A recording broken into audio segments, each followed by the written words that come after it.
Hello, everybody. Welcome to Vikings Report Rewind. I'm your humble host, Ted Glover. As always, with me is Drew Michigan versus everybody Bunting. My partner in crime on Vikings Report, Drew and Ted, the founder, lead blogger, numero uno honcho over at the SB Nation Minnesota Vikings website, the Daily Norseman, Christopher Gates, and behind the scenes making this all happen is one Ruby the Talking Cat Toonses.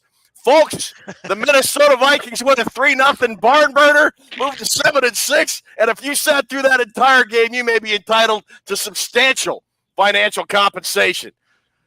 Oh my gosh, what a terrible, horrible game! But they won, and they're 7-6, and they're squarely, I believe, the number 6 seed in the NFC playoff picture right now. Chris, talk me through this. I don't know. I don't know what I just watched. That was pretty. That was an affront to basic human decency, Ted. That's what we just spent the last 3 hours doing. I don't know what the hell you can say about this offense. I mean, other than the fact that, the Josh Dobbs era is over. It's got to be. You can't run that guy out there again after benching him today. You're going to probably get Nick Mullins next week in Cincinnati. It should be Jaren Hall, but they're not going to start Jaren Hall because I don't freaking know why. But, I mean, this was one of the worst football games I have ever watched. And like you said, we watched the entire thing, and we should be compensated for our time accordingly somehow. I don't know how, but there should be something. Drew Bunting, could anyone other than the Minnesota Vikings go to Vegas and score less? I mean, how could you not score in Vegas of all places? I'm just happy the Vikings came out and had a statement game to show the rest of the NFL that we mean business. We mean business. Look out, NFL. The only statement they made today is we miss Kirk Cousins a lot. That was the statement from today's game. Like Chris said, that's probably the worst game I've ever seen. I mean, I sat through the Mud Bowl live at the stadium with the Rams and the Vikings, and it kind of seemed back and forth, but there was a lot better players then, and it was a monsoon. But it's kind of like, remember that comedian Gallagher with the Sledge-O-Matic? Sledge-O-Matic, and before he'd start the Sledge-O-Matic, and he'd say, my next segment, you may have seen this in an acid dream, but we're going to go ahead and do it anyway. Shout out to Gallagher. My sister used to be a writer for him. My sister was a writer for his comic group. Okay. I don't. It's a whole lot. Ted said it's a horrible game, but it's a whole lot worse if you lose that game. I mean, man alive, both those offenses. That's like the worst. Ted, is that the worst offensive production you've seen in a game? Other than maybe the Josh Freeman game, I can't remember what the score. I don't know if the Vikings scored in that game or not. Have the Vikings ever won 3-0? Have they ever won? They got the Josh Freeman game. They did get a punt return from Marcus Sherrills for a touchdown. So they didn't score on offense, but they did score. And apparently, I can't remember who just said it on the social medias here just now, but this is the lowest scoring indoor game in NFL history. The lowest scoring indoor game in I know they haven't been playing indoor games very long relative to the history of the rest of the league. But yeah, this is the lowest scoring indoor game in National Football League history. I think if anything calls for an Uncle Paulie quote, Ted, it's this game. All right, go ahead, Chris. Hit it. What's the Uncle Paulie quote? A win is a win, even if it's hanging off the ass of a cow. This one epitomizes it, Ted. This is, folks. Before we go any further, I don't know if we want to go any further, but we will. Thanks so much for joining us. We got a bunch of people in the chat room. So what's going to happen is what we always do is we are going to give away a prize at some point during the game. All you need to do is just go ahead and make a comment, say hi, say. I think it was Purple and Gold for Days podcast said that game was uglier than my latest slump buster. Buddy, that's a win right there. That's a prize. That's a prize. I don't care what you say. That's a prize. Well done, Justin. That's Justin. Get a hold of Ruby at Vikings Report with DrewandTed@gmail.com. I'm giving a prize away for that one. That's really well done. That's well done. Yeah, and somebody else said anyway. So, and we may give away a couple more prizes if we get some more comments like that. That was pretty funny. Because all you could do after a game like this, especially since they won, is just laugh. I mean, they've had 3 bad games in a row now.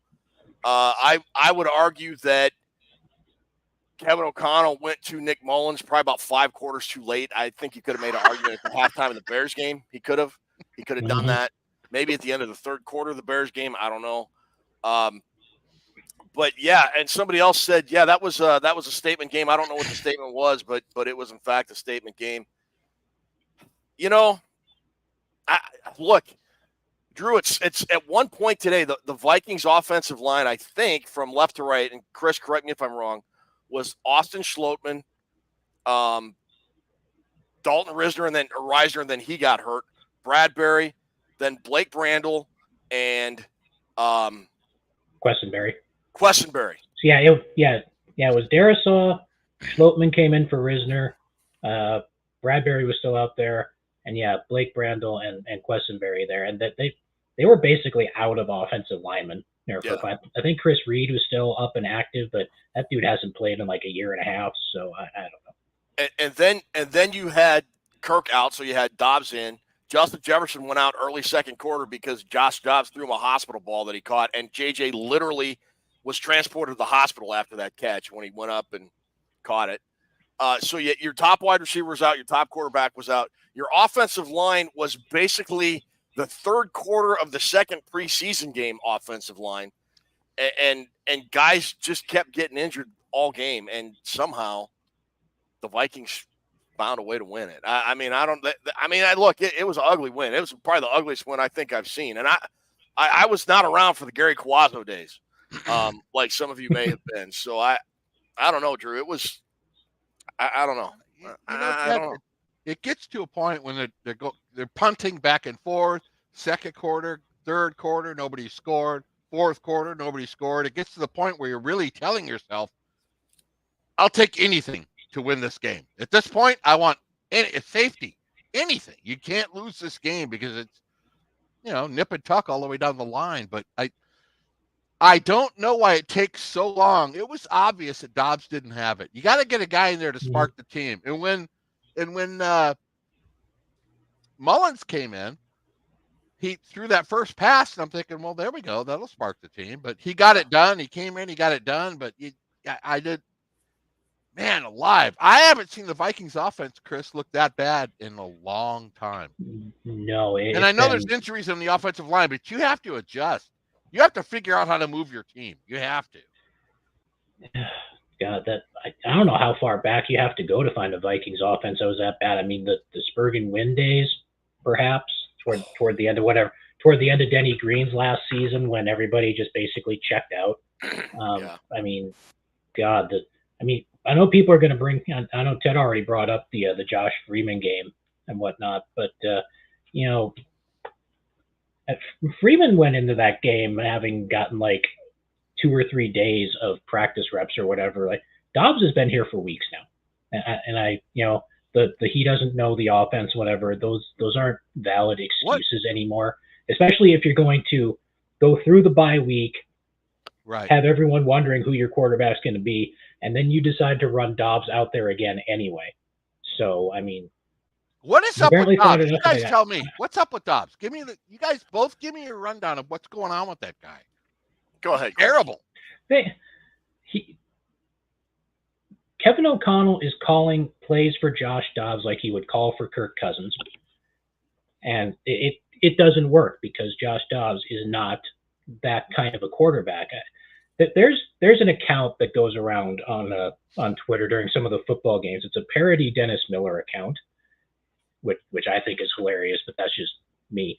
But one of their tweets from during the Bears game said, the Vikings offense should contain more bootlegs than the parking lot at a Grateful Dead concert.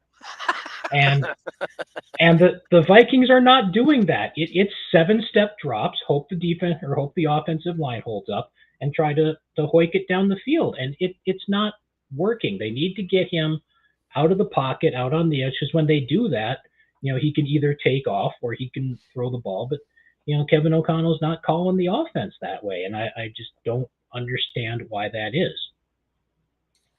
Yeah, I don't either. And we'll get to the defense in a minute. Comment by Vikes Uncensored and Raymond Hogan there about the defense, which we will get to, especially Ivan Pace Jr.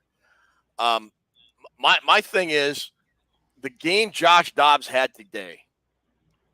I would have expected him to have when he came into the Atlanta game with 2 days and zero prep, and all of a sudden, like the offensive lineman didn't even know how he sounded out his cadence. That's the kind of game I would have expected from Dobbs then. Not like Chris said, a month with the team now.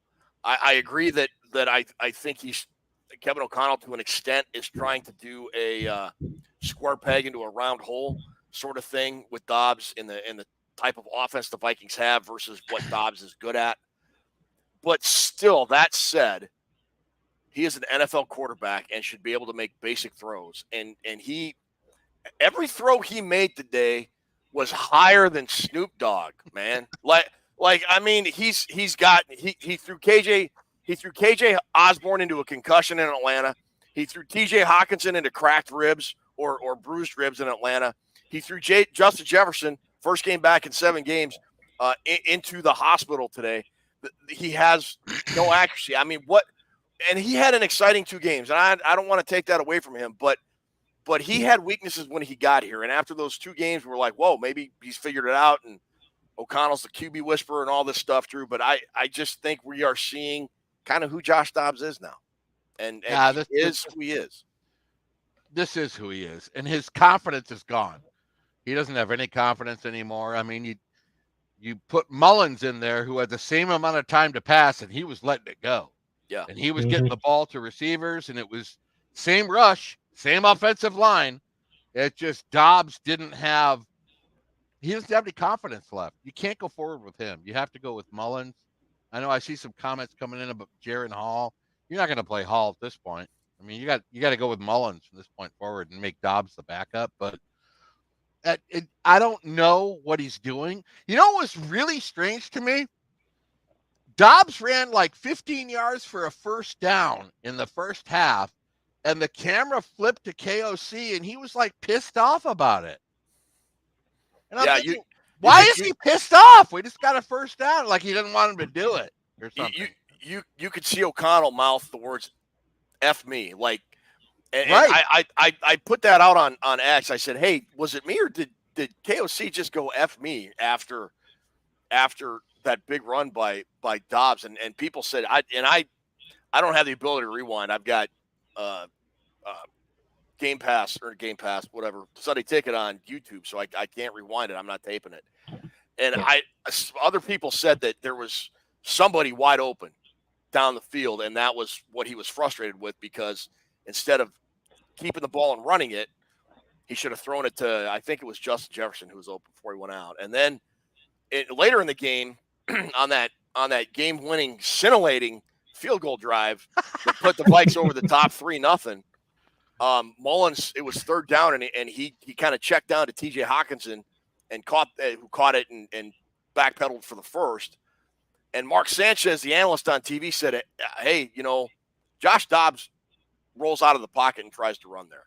And the last 2 games, I think, the Bears and the Broncos, those defenses have pretty much figured him out and do a very good job. And the Raiders did a very good job of it today as well. Other than that, I think that 15-yard run of keeping him contained in the pocket to the point where he can't break out and use his legs. And if you take that away from him, and he's a bad quarterback. I mean, he's inaccurate with his throws. Yeah, I mean, like you said, he's thrown guys into lots of injuries. I mean, he did it to KJ Osborne, and now I hope Justin Jefferson isn't injured too badly again. I mean, they did take him to the hospital. They haven't really said anything about his status or anything like that, other than that he did get taken to the medical facility. So, yeah, I hope it's just not bad.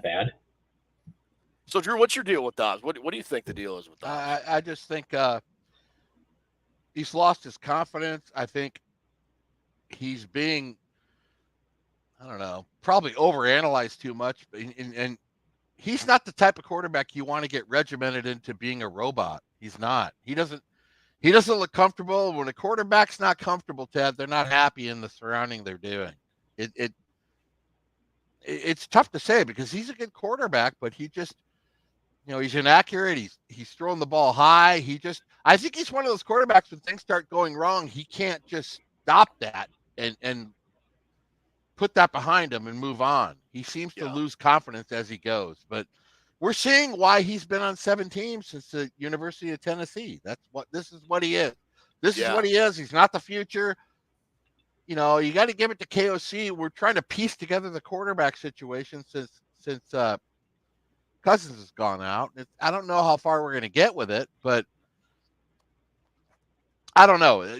The defense is keeping us. I mean, what are we looking at for the defense? The last 8 quarters, they've given up 0 touchdowns. Yeah, I mean, and they had plus 2 or 3 in the turnover margin today, which they had the turnover after they got into the red zone on that big Hunter Renfrow catch and run, and the Vikings forced the turnover. I probably would have pulled him after the first third quarter drive, Ted, with Dobbs. I probably wouldn't have played him after that because it was pretty obvious that, you got to give him that chance out of the locker room to kind of catch fire, and it wasn't going to happen with him. We got Addison, who's a great wide receiver. We don't use him till the end, and look what he does. He puts us in field goal range. I mean, I'm still KOC's play calling, and I know everybody's going to look at Cousins isn't here. The offensive line got a bunch of injuries. I don't give a shit. I'm not buying it. His play calling sucks. He has no creativity. He's doing the same thing the whole game. I'm getting texts going, why are we doing the same shit every drive? You have to adjust during the game. You have to. I think there was some of that going on, but also, I mean, like a couple people have mentioned it. A bunch of players were dropping passes in the first half. Oh, Osborne! What's up with Osborne? Get rid of that guy. He's been terrible. Get rid of him. Cut him. Let's talk about the defense. I mean, like coming into this season, nobody saw the Vikings defense being this good this late in the season. I saw an improvement. I think we all saw an improvement. People are saying make Flores the head coach. No, don't do that. Keep him as long as you can. I think he's going to get a head coaching gig. I think KOC is the right head coach for this team. But Chris, this defensive performance today was, and I said this on X. I said this is reminiscent of some of the heyday, like this last month or so. They've been as good as like the Purple People Eaters back when they were at the height of their talent. It seems. Yeah, I mean, this is like, I think I posted this is the best defense this team has had since the 2017 NFC Championship game run by quite a bit.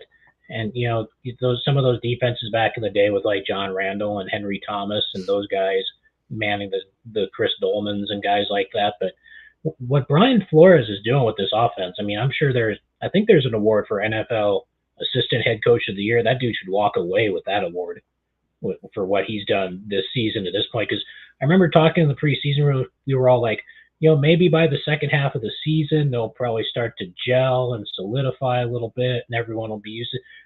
They've been arguably the best defense in the NFL for like 2 months now. And it's just the last 3 games, this team has allowed 1 touchdown. They're 1-2 in those 3 games because the offense can't do a damn thing. But in the last 3 games, they've allowed 1 touchdown. That is a ridiculous level of defensive football. And it's just, I don't know how many more superlatives we can throw at Brian Flores at this point because he's just done an amazing job with this defense so far. Yeah, Drew, you said it on our pregame that Brian Flores is going to call defense to the point that he'd get Aiden O'Connell confused, not really knowing where the rush was coming from, and that pretty much transpired. Other than maybe a couple plays, O'Connell didn't look like he was all that in a bag of donuts for the Raiders today. He was hurried. He was sacked. He threw that pick to Ivan Pace, who has been an incredible player. I think if he doesn't win Defensive Player of the Week, he had a sack. He had the interception. Was everywhere on the field today. I don't know where this Vikings defense is, where this Vikings team is. There was someone that said here The Raiders ran 8 plays in Vikings territory all game today. Jeez. Wow. 8. And I think half of them came on that drive where they wound up fumbling it at the end. That Renfro coughed that one up. But yeah, 8 plays in Vikings territory all afternoon. That's ridiculous. We talked about on the Viking studio show, the Vikings Report, episode 116, about Flores being able to bait O'Connell into some problems at quarterback. And he did it on that Pace interception, Ted. Yeah. I mean, he did it all night, but he did it especially on that one. Pace took a step forward, then he dropped back in that short zone, and O'Connell never saw him. No, he didn't. And he threw it right to him, and that is exactly what we were talking about on the preview, saying you got to get him to fall into a couple mistakes.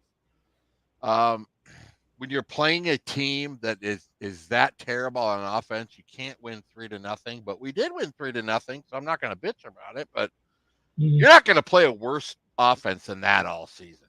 No, I don't think so.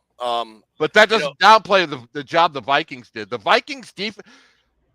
I'm going to say this right now. If the Vikings defense, without Flores, this is a 2-11 team. Yeah, I was just going to ask. So where would this team be if we didn't have this defense right now? 2-11. You put Donatel back in charge of this defense. You're probably right. They're probably 2-11. Mark Larson says we all got fooled that KOC would be an offensive genius and have an innovative system. He's terrible. Then we have to watch that doofus in Miami be that guy, but we get NFL PJ Fleck. When you have Josh Dobbs running an offense and you've got guys dropping passes and your top running back is out, your top wide receiver is out, the only you're going to struggle to score points. You're going to struggle to move the ball. The only thing I would say is that I would have pulled Dobbs at halftime. I would have pulled Dobbs at halftime and put Mullins in, and that's my huge beef for today. I just Ted, what about those other games though? I mean, you got the Bears and the Broncos. The play calling's been shit the whole season. It has. That's not. Sure, we lost Cousins and we lost some hits on the offensive line today, but look at the play calling in general. It's terrible. I'm not a big fan like that last series against the Bears, where they ran twice and threw the screen pass, lost a yard, then punted. That was terrible. I don't know, man. The guy's been a head coach less than 2 full seasons, and it feels like people are calling for the dude to be fired. I mean, he went 13-4 last year. They're 7-6 this year. Half the team injured now. I don't know. I'm going to cut him a little bit of slack. I don't want him fired. I want him to fire as offensive play caller. Oh wait, he can't do that. He's the offensive. You follow what I'm saying? I don't think he should be fired either. That guy has to look in the mirror and say, we need better offensive play calling. And if he's really for the team, he'll go get one. But I know how these head coaches are. If he does that, people are going to say, "Oh yeah, you're a dumbass." He don't want to do that. But I'm not cutting him any slack. I'm not cutting him any slack at this stage of the season. His offensive play calling is not aggressive. It's not creative.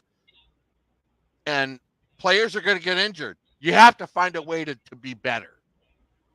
Hey, Chris, you got the stats in front of you by chance? I do. How many yards receiving did Davante Adams have today? The notorious Viking killer over the years. 7 catches for 53 yards, along a 24. What did T.J. Hawkinson have? 5 catches for 53 yards, long of 26. Oh, crap. Because going into this game, Davante Adams only had, I think, he had less than 20 yards more receiving than Davante Adams had on the year, and he had more catches. So he still has more catches. Per Ben Gessling on X, Justin Jefferson is back to the Vikings locker room after a trip to the hospital. Brian O'Neill left with his foot in a walking boot. Injuries, it feels like. So, I mean, Hawkinson, my point is TJ Hawkinson is better than Davante Adams now. There, I just said it.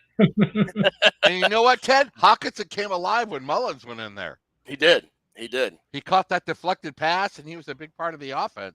Sure did. Until then, I don't know if they really even used it. I don't know that Dobbs would have even made those throws. I think he probably would have bailed and tried to run. I think so too. Or if those play calls were even made. I mean, do they even make those play calls? Moving forwards. So the Vikings have now a plethora of injuries all up and down the O-line. Dan Hanneman says Dobbs hung his receivers out to dry. That's not on O'Connell. I'll give you that. I mean, we talked about it earlier. He's just not an accurate thrower, and guys going up to get the ball are getting hurt. But you've got a whole bunch of guys injured on the O-line. It looks like Brian O'Neill is going to be questionable at best. Ed Ingram missed today's game. You're probably going with Nick Mullins the rest of the way, I would think, because you're 7-6. You're in the playoff hunt. We talked about Jaron Hall. On our show, I wanted to see him go with Jaron Hall, but I think with a chance to make the playoffs, you don't go with Jaron Hall. You go with Nick Mullins. Chris, do you agree? Yeah, I think you're going to have to. I mean, I know people want to see Jaron Hall. I'd like to see Jaron Hall because he's the only quarterback on the roster that has a shot at being a part of the long-term future of this team.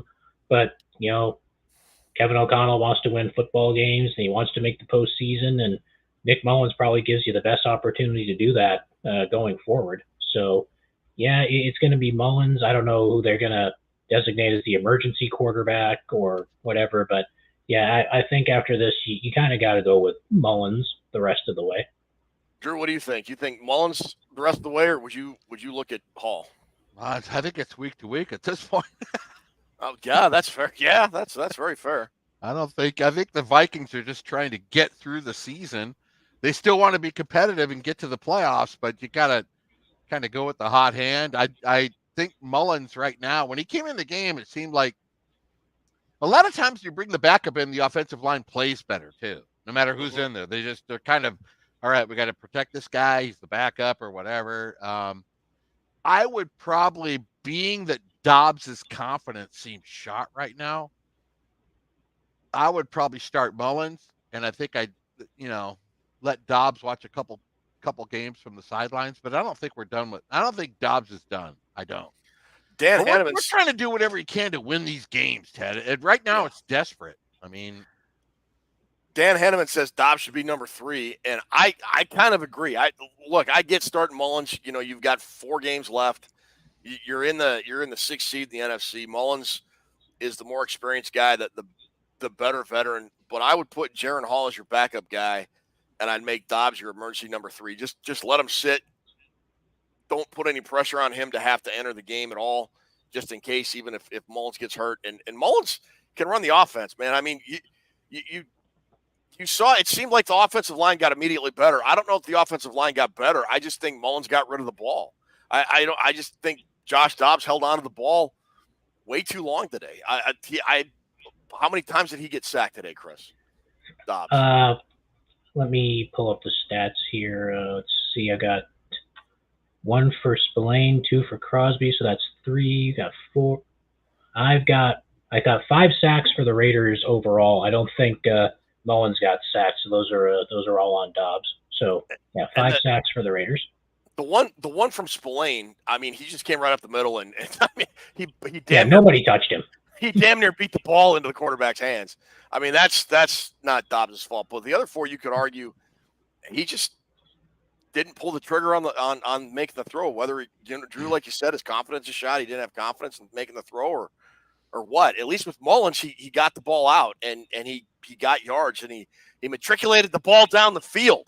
I don't understand why there's so much for Hall should be the number 2. Why?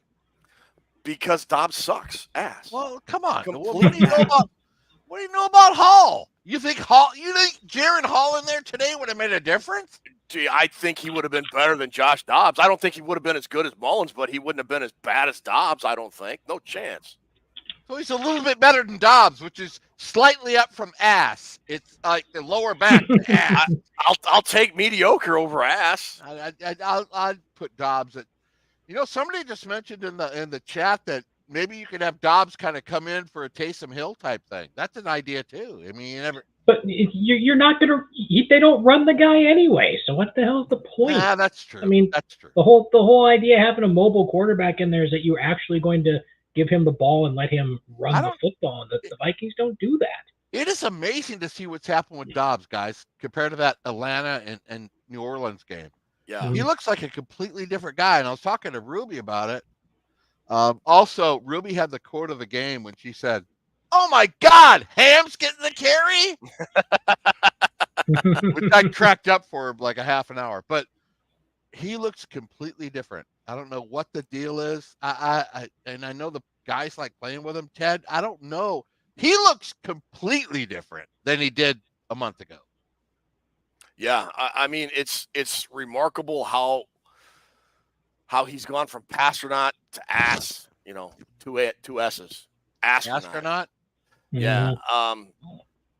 Why You was all he arguing getting rid about of Hillard Maltner? Dobbs. Hang on. You all arguing about Hillard Dobbs or Mullins is serious. Matt Castle or Christian Ponder. Look, if we're gonna be completely historically accurate, we need to throw Joe Webb in there too. The Vikings are trying to do the best they can to get through the season. None of these quarterbacks are going to be around next year. They're not. Yeah. I think Hall will be. He's a rookie. He'll be around. Mullins, depending on what they do in the offseason, Mullins may be back as a backup. Dobbs, I don't know at this point. I'm just, I think it was funny after 2 games, a lot of people were saying, hey, sign this guy to an extension. Oh, 5-year contract, Ted. And both you and I, all 3 of us were saying, we need let's hold off now. He's had 2 good games, but let's see where the season goes because of who Josh Dobbs is historically. But how do they fix their offense to get more points generated, guys? I mean, Nick Mullins. Yeah, he's and stop trying to get Justin Jefferson killed on every damn throw. That probably helped too. They seem like a field goal team, Ted, and it's really tough to get down the field. I told Ruby during the game, I said, hey, Toots, defense is going to have to score special teams to win this game. I thought it was going to be a defensive score that would decide it. I honestly did. I think I tweeted that. And I like midway through the third quarter, I was 50-50 on who it was going to come from because both defenses were playing so well. Yeah. I mean, what do you do? Yeah, both defenses, it is a 3-0 game. It's ridiculous. I think the last 3-0 game in the NFL, I think, if I remember saying right, there was that one game in Pittsburgh that they played like in the monsoon. Like right. there was the one punt and the ball hit the ground and just stuck in the turf because it wasn't that a Thursday night game? It was Miami and Pittsburgh. Miami and Pittsburgh. It was a Monday night or a Thursday night or one of those things, but it was just a monsoon wherever it was at. And that was the last 3-0 game. I think that was like 2007 or something like that. But yeah. Well, all I know is I'm glad I did not go out to Vegas, spend a lot of money for a hotel, a lot of money for tickets to watch the Iowa offense. To watch the Iowa offense play the Iowa defense for 3 friggin' hours. I mean, that was like an ultimate Big Ten in November game. All I was missing was snow and mud. It was just awful.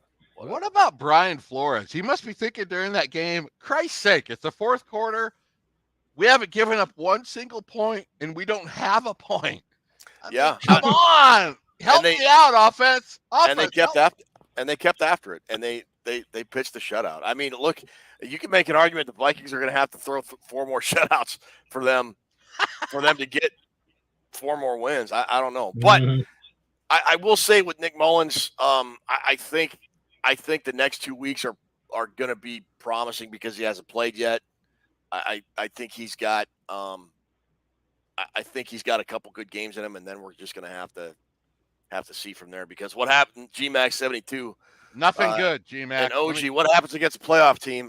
This defense is good, but I don't think they're going to hold a playoff team to 10 or even 17 points. It's just really not very feasible in the playoffs. So unless the offense finds something soon, they're not going to go very far.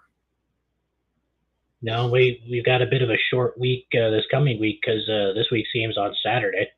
Oh, that's right. Yeah, they're part of the Saturday triple header again this year. So in Cincinnati against an offense, remember when Jake Browning was here with the Vikings and we all thought he kind of sucked? It was kind of terrible, and then he's doing well. Turns out that guy's all right. He's doing all right there in Cincinnati so far. But that's going to be interesting. At 7-6, there's a lot of what ifs, littered throughout Vikings history. This is a lot of what ifs this year. This, too, Kirk. What if Kirk doesn't get hurt? I think if Kirk doesn't get hurt, this is one of the best teams in the NFC right now. Sure. You beat the Bears and you beat the Broncos, and now you're instead of 7-6, you're 9-4. You're solidly in the playoffs, and you are hot on the heels of the Detroit Lions with anything possible. And now, look, the Vikings have 4 games left. They're 7-6. They got, like Chris said, they're on the road at Cincinnati. They got Detroit and Green Bay at home, and then they finish up on the road at Detroit. Drew, how do you see this team finishing out? 7-6 right now with 4 to play. See it finishing out with a lot of my drinking. I mean, I don't. It's. I sound speechless because I am speechless. I don't know. I don't know what the record's going to be. I hope they can catch fire, and at least if they figure out something offensively, Ted Glover, that will at least keep them in the game. I'm not worried about the defense. The defense is solid, man. Yeah. I feel very confident in the defense. If they can figure out something, catch some kind of fire with Mullins and the receivers, and be able to put some points on the board, that just their lack of scoring points really concerns me, because you're not going to beat anybody in the NFL scoring 3 points a game. I mean, come on. And the week before they scored 10. You got to do better than that. You got to figure something out and do better than that. So we could lose them all, or we could win them all. In the comments, I'm seeing every possible combination from 11-6 to 8-9. So, what do you guys think? Chris, what do you think? I mean, Detroit looks vulnerable all of a sudden. Mm-hmm. I mean, they're, like Drew said, if this team can't put up some points, and I don't know if Nick Mullins is going to be the catalyst behind getting some actual points on the scoreboard, not like 3 points a game or 10 points a game. If this team figures out anything offensively, they can go 3-1 or 4-0 over these last 4 games. I think so too. If the offense continues looking like this, they'll be lucky to win any of those last 4 games, even against, but they have to figure out something offensively, and it doesn't matter what it is they figure out or who it comes from. They got to do something if they want to have any hope of moving forward. Digital Nate says, would you prefer a double-digit win and a playoff game, or double-digit losses in a new QB? I reject that's an either-or premise. I really am tired of this, and I'm not saying that Nate here is advocating tanking, but people say, look, the only way the Vikings are going to get a good quarterback next year is if they improve their draft position. No, that's not true. That is not true. It's not. You can make a trade. You can get a quarterback later in the first round of the draft that's good. The draft is a crapshoot every year, and where you draft does not necessarily guarantee success. You know what I want? I want double-digit wins in a playoff game and a first-round quarterback next year. I think the Vikings are perfectly capable of doing both. You walk into a locker room and tell Hunter and Metellus and Harrison Phillips, we're going to go ahead and try to get a better quarterback. They're going to tell you to fuck off. We want to play for this. We're in a playoff hunt. We're going to make it our own run. They don't want, I don't agree with that, Ted. I don't. Or you can tank your way into the number 1 pick, and then you can go out there and take Bryce Young. Yeah, that dude looks freaking awful. That dude has been. I mean, I don't know how much of it is on that kid or how much of it is that the rest of Carolina's roster is just awful. But they are ruining that kid straight up. And we have a playoff spot right now, right? We have a playoff spot. We're in a number playoff 16. Spot. Every season is within itself, Ted. You try to make what you can of this season. And it's all about the season. It's not about draft picks and all that shit right now. It's not. You try to do the best you can. You try to gather the troops together, circle the wagons, as Chris Berman would say, and you try to go, you get those guys in the locker room, you get them together, and they say, get Hicks back. We can make a run. We're a good team. We have a great defense. We can figure out the offense. And, screw Dallas. Screw the Eagles. We're in it like them. You try to make a run now. There's no tanking. I don't want to hear about that. The Vikings were winning without Kirk Cousins and without Justin Jefferson. Right. The Vikings didn't start losing until the quarterback play went into the absolute toilet. The last 3 games, 2.5 games, whatever. Great point, Glover. If you get Nick Mullins to play serviceable quarterback, just serviceable, like Josh Dobbs did. I mean, Josh Dobbs didn't have any lights out numbers, but he played good football. If you can play good, sound football, and I believe Nick Mullins and I believe Jaron Hall can, because I believe, like Drew said, Josh Dobbs is shot, you have a chance to be a very good football team. And look, I would much rather be in the playoffs and have a chance than be sitting home with 3 weeks to go, knowing you're not going to the playoffs like the Patriots, who've been officially eliminated. Which shame, shame, Patriots, and be talking playoff football than worrying about the draft in friggin' December. That's just me. Do the Vikings defensive players look like they want to give up? Does Flores look like he wants to give up? The defense is on fire. At the end of the season, we're going to be the best defense in football leading into next season. The defense, they don't care about the offense. We're going to play our game and do our thing, and I hope you join us with it. But the way the defense is playing, you can't throw the towel in. You can't. No, they're playing really well, Ted. You would be doing a disservice to those guys that have been busting their ass all year. Cam Bynum had some great plays tonight. Yeah, he did. Metellus is arguably the defensive MVP this year, in my opinion. Either him or Daniil Hunter. Ivan Pace, I think, should be in consideration for defensive rookie of the year. Absolutely. Just back up the Brinks truck and change Flores' name to a co-head coach, assistant head coach, whatever it is, you got to do to keep him here for another year. Because if you can get healthy on the offensive side of the ball with a good quarterback next year, whether it's Kirk or whatever, we'll talk about that in the offseason. This is a legit playoff contending football team, man. They are right now. And people laugh at us and say, well, they only won 3-0 against the Raiders. Well, they didn't lose. Yeah, they found a way to win, Chris Gates. They found a way to win.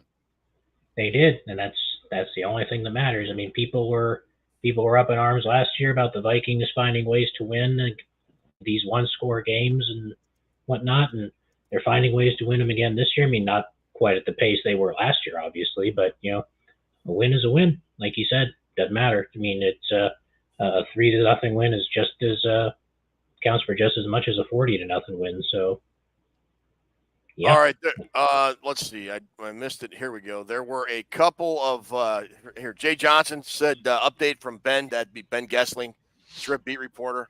Tweeted out a couple things. Kevin O'Connell said Justin Jefferson sustained an internal chest injury. He will travel home with the team.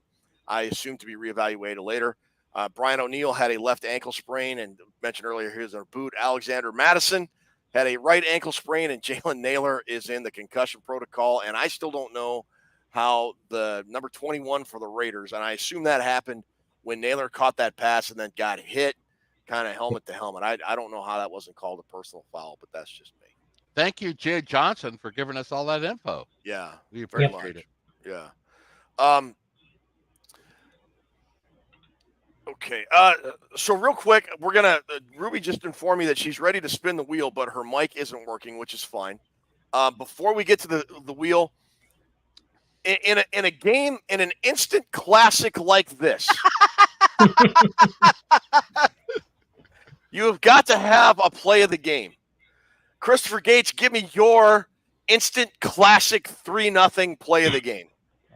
I think it's got to be the play where the Raiders were down in the red zone and Josh Metellus punched that ball away from Hunter Renfrow and Mekhi Blackman jumped on it, because it sure looked like the Raiders were going to get some points there, but that kept them off the scoreboard. And if they get points there, I mean, who knows how things change the rest of the way. But yeah, that's the one I'd have to go with, I think. Drew, what's your play of the game? That's got to be it. That was the play of the game. That was absolutely right when we needed it, because the Raiders are going to kick a field goal regardless. Chris is right. That's the play of the game all the way. All right. You say the Metellus punch. People are saying the Pace interception after the field goal. I'm telling you right now, the keg headstand celebration after the fumble is the play of the game. Either that, or have you ever in your life heard of the long snapper getting a personal foul called on him on a punt? The DePaola personal foul is right up there for me, too. That was right there with Flawed Reves getting called for unnecessary roughness back in the day when he hit somebody out of bounds. That end zone celebration, Ted? Yeah. I was watching the game, and Toonsa said, what the hell are they doing? And I said, you know what? After a game like this, let them have fun. Screw it. Let them have a good time. Who cares at this point? Let them have fun. And you got to admire the irony of them pulling out a keg stand celebration 2 days after your offensive coordinator gets popped for DWI. Like, I don't know if Najee Thompson coordinated that celebration, but he probably should have gotten sign off on that one first. But maybe that was why they want. Maybe that made him loose enough to win the game. Who knows? I mean, maybe it was just their tribute to West Phillips. It's just, everybody has a little bit too much fun in Vegas. I don't know. You do not want to lose a game like this, and the Vikings didn't. They won. They didn't. No, that would have as bad as this game was. At least it was a win.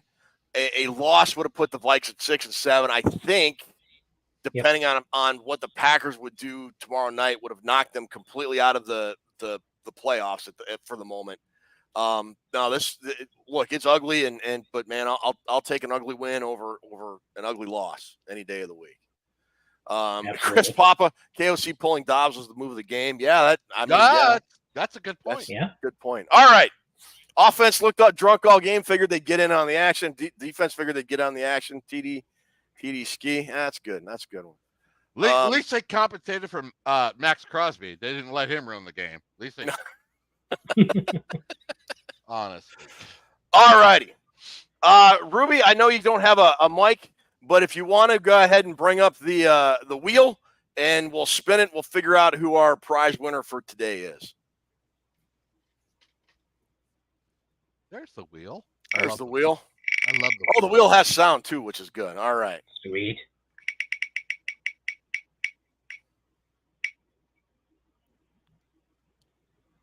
Mark Stein is the winner. Mark, congratulations. Get a hold of Ruby at Vikings Report with Drew and Ted at gmail.com. Vikings Report, Drew and Ted at gmail.com.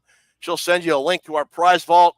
You can pick a prize and they'll get it mailed out to you. Mark Stein, never seen his name before. It sounds like a new name. Yeah, that's awesome. Love it. And not to be confused with the great Rudy Stein from the Bad News Bears, the pitcher.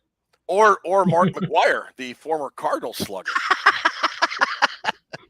Good job. Who won the first thing? Let me write it down. I can't even remember. We'll have to go back and watch. You gave the prize. I know I did. I can't remember the name. I have so much on my mind. Who was it? Somebody let me know in the comments who won the first prize. That was like 40 minutes ago, dude. I mean, what the hell? Yeah, I can't remember. I can't remember what I said 5 minutes ago, much less 40. So we got Mark Stein, and then all righty. First one went to. That's right. It was Purple and Gold podcast. Oh, Justin. Purple and Gold for days. That's right. That's Justin. All right. Well, Drew's writing that down. Chris, give me your final thoughts on this game. Yeah. That's about it. I mean, there's really not of all the football games we've ever watched. This was certainly one of them, and I think we should just take the tape from this one and set it on. I don't think even Leslie Frazier would want to go back and watch the tape on this one. But it was pretty bad. But like you said, winning ugly is better than losing ugly, and that's what the Vikings did today. And it helps in the playoff chase. And now we're on to Cincinnati, as someone famous once said. So there you go. Brewster, most entertaining football team in the world. I'm looking at the screen tonight, and I'm going. Look at Toots, and I start laughing, going, Christ's sake, it's 0-0 with 7 minutes left in the game. Only the Vikings. Yeah, only the Vikings. I'm still excited. I love this team. I love them because it's like we don't know what's going to happen, and they're right. You can't count them out, Ted. You know as well as I do they can go on a 4-0, 5-0 run and beat because they're crazy. The Vikings are the schizophrenic team of the NFL. Yeah. You never know what you're going to get. And I don't mind a little schizophrenia in my life. Like Justin from Purple and Gold says, it's a slump buster. This was a slump buster, and you just take it for what it is. Yeah. And they lose this game, they're done. So you regroup from week to week. I love the show. I love doing the show with you guys, and I love all the people chiming in the chat room. Thank you for showing up tonight. But we are on to Cincinnati, and we are going to give Browning a brown stain. You know what I mean? No, elaborate on that. No, I'm kidding. Don't elaborate on that. All right. Look, the Vikes win. A win is a win. 7-6. They're still in the playoff hunt. I'll take it. I will say, Drew, if you wear that shirt again, I'm quitting the show. I'm not doing it ever again. We are on to Cincinnati. Drew and I will be back later in the week with our preview show, Vikings Report, Drew and Ted. You can find it right here on our YouTube channel, either Friday or Saturday, depending on when we record. We'll let you know. After the game Saturday, I think I may have a commitment. I forgot the game was on a Saturday. I'll let you guys know, but tentatively plan to do a live show after the Vikings hopefully beat the Cincinnati Bungles with Jake, who sucked as a Viking Browning. I don't care what you say. He was terrible with the Vikings, and they should have gotten rid of him. I don't care what he's doing in Cincinnati now. He was awful. Wait, the game's on Saturday? It's a Saturday game. Yeah, it's next Saturday. So what time? What's that, morning? Or no idea. Is it noon? It's a Saturday. Central game. Oh, okay. All righty. Okay. All right. So for Drew, for Ruby, for Chris, I'm Ted. Thanks so much for joining us, and we will see you on the flip side. Skol Vikes. Say goodnight, Chris.